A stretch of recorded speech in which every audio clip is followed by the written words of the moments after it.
When did we decide that protecting people from discomfort became more important than developing them? For this edition, let's talk about something Jocelyn and I are calling leadership safetyism, and how that same set of instincts that bubble wrapped our playgrounds are now preventing the conversations that actually grow people. Okay, so here's what we mean. There's an advice column in Inc. It's linked to in this newsletter where a manager asks what to do about an employee, Craig, who calls in sick pretty much every time he receives critical feedback or feedback he feels is critical. But Craig used to handle feedback well. That's the thing. This is a recent shift. And what was the advice? Essentially, tiptoe around it. Ask gently if there's a pattern and ask what the manager can do to support them in managing feedback better. Okay, not bad as far as this goes, I guess, as a start, but this is the leadership equivalent of putting foam padding on every sharp corner. And look, we get it. Leaders are terrified that HR will slap their hand. They're afraid employees will file complaints about not being supported with mental health, so they play it safe. But that fear is leaking into leadership and in ways that hurt everyone, especially Craig, who needs real help, real coaching. Here's what that manager actually should do. It requires both accountability and more compassion. But first, let's use what I call intent alignment. This is an advanced skill for tough conversations that helps kind of inoculate them against defensiveness or mitigate the chance that that'll happen. Start like this. You say, Craig, I want to talk about something, but I'm concerned I may not communicate it well, that it might come across as overly harsh, when my intention is the opposite. I want to understand what's happening and build a stronger working relationship with you and change this pattern so that we all get the best version of you at work. Then stop. Let him think about it, take it in, respond. You've put this in front of him and he's just thinking about it and you've been thinking about it for a while. So he needs some reflection.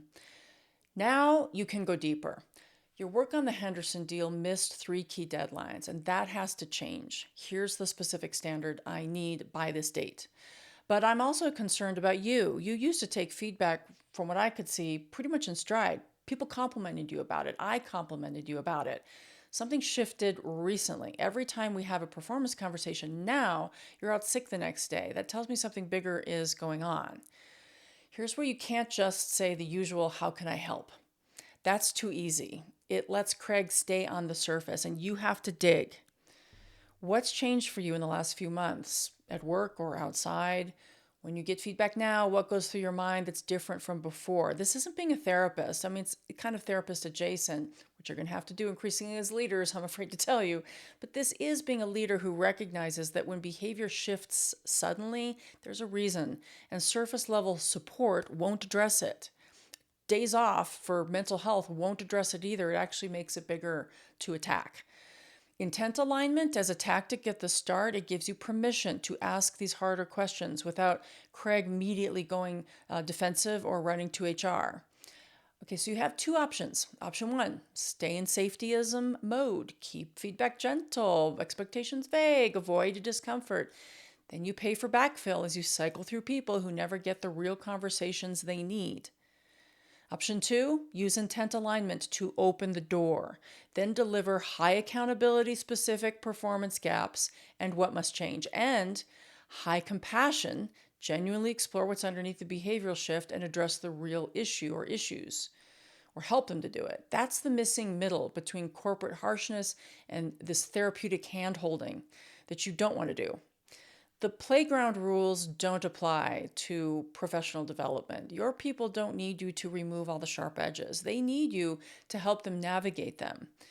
And intent alignment, it's how you open those conversations without everyone running for cover.